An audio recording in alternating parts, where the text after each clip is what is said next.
Welcome to Superhuman Customs. I'm Stephen Human. Today we have something that I didn't really expect to do. So a little bit ago I saw on one of the McFarlane pages that somebody did a new 52 Superman using the Page Puncher Superman as a base.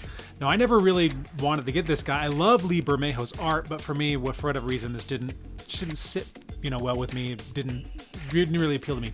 But when I saw this guy as the new 52 Superman, I was like, wow, that is awesome. So that's what we're gonna do, and we're gonna experiment a little bit. We're gonna have some fun. So I've got this He-Man head that I just have left over.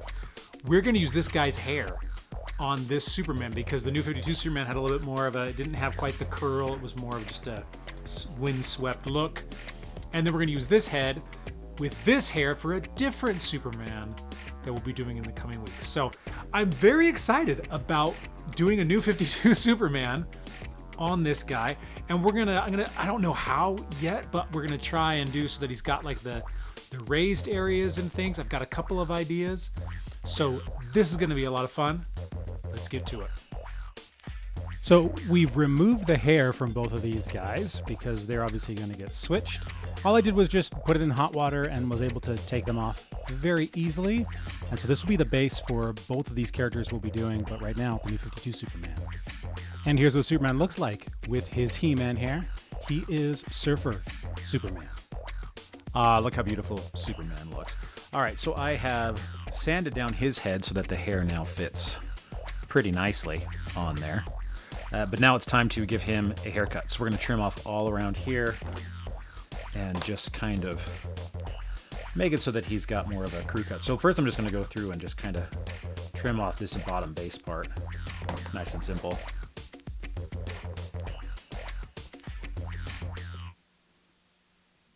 In some ways he looks worse now. All right, that doesn't look too bad. Obviously we don't want a blonde Superman, but we're going to paint his hair black, so I think he looks not too bad right now. He's boy band Superman. Let's go ahead and paint him black now. And let's blacken up his hair. Make him look like Superman should look. I think that he's going to look exactly like New 52 Superman once this is blackened in, with how the hair would sweep in front of his forehead. And I'm really excited to see how this turns out. Just using standard black Vallejo paint. Nothing special about it. So I want all of the textures on the suit raised, so what I've decided to do is I'm going to use fabric paint, and I'm going to draw in the like the collar up here before I start painting, and I'm going to do all of his like little lines and stuff across his suit with this fabric paint, just so that it can be raised up, and I think it's going to look a little bit cooler than if I just painted them on. So I'm going to do, this will obviously be painted red,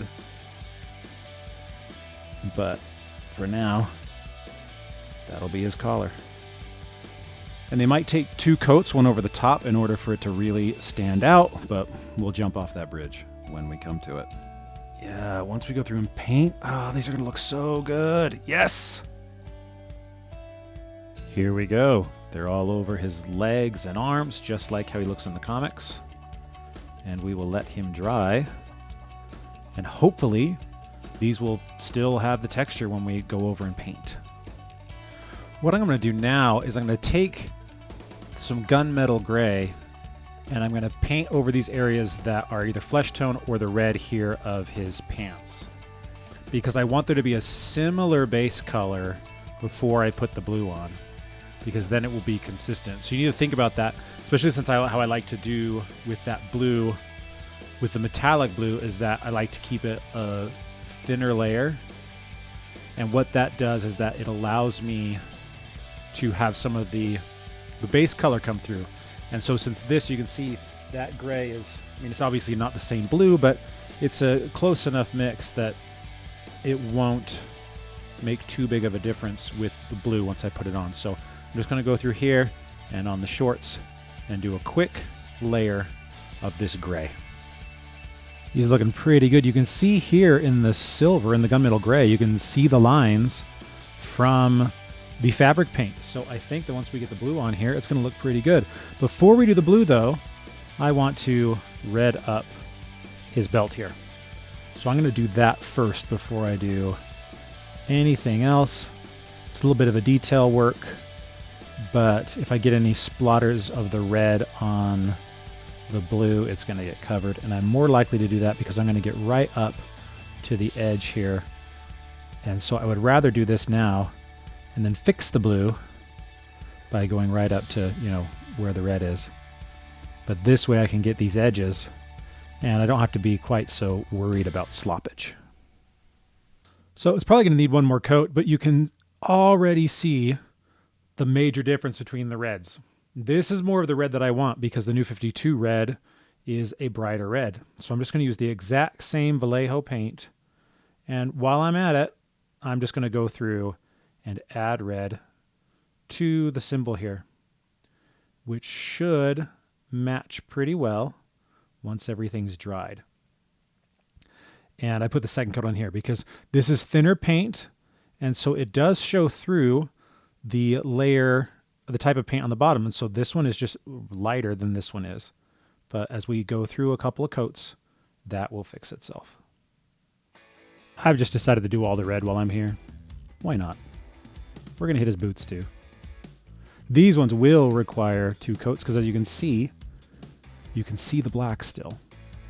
So it goes on. That's the great thing about these Vallejos is that yes, they go on nice and thin, which is great, but they work best when you're going over a similar color.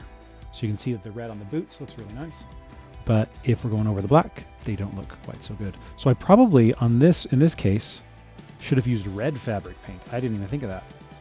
I'll have to remember that in the future. Red fabric paint, and this paint's going to go over it much more easily.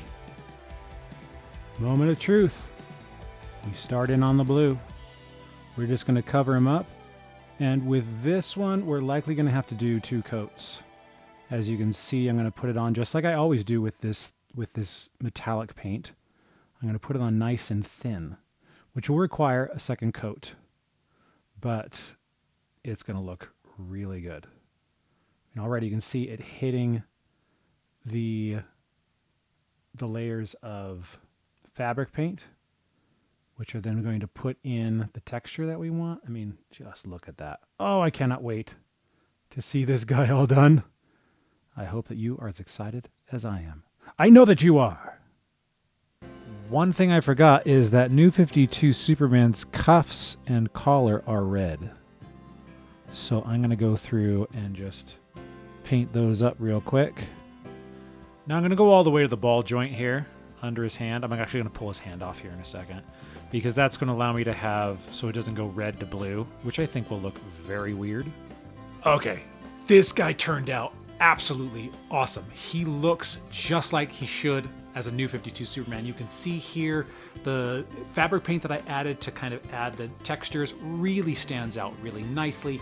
His hair turned out really good. I mean, this guy looks like I bought him at the store, in my opinion. I think he looks really, really good.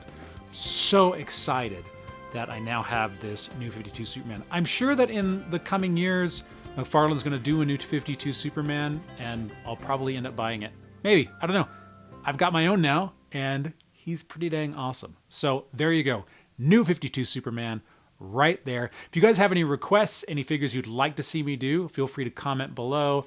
And as always, check out my books. I'm a novelist at StephenHuman.com. If you like superheroes, if you like sci-fi thrillers, that's what I write. And they are pretty amazing, if I do say so myself. So, once again, Stephen Human, Superhuman Customs, and I'll see you guys next week.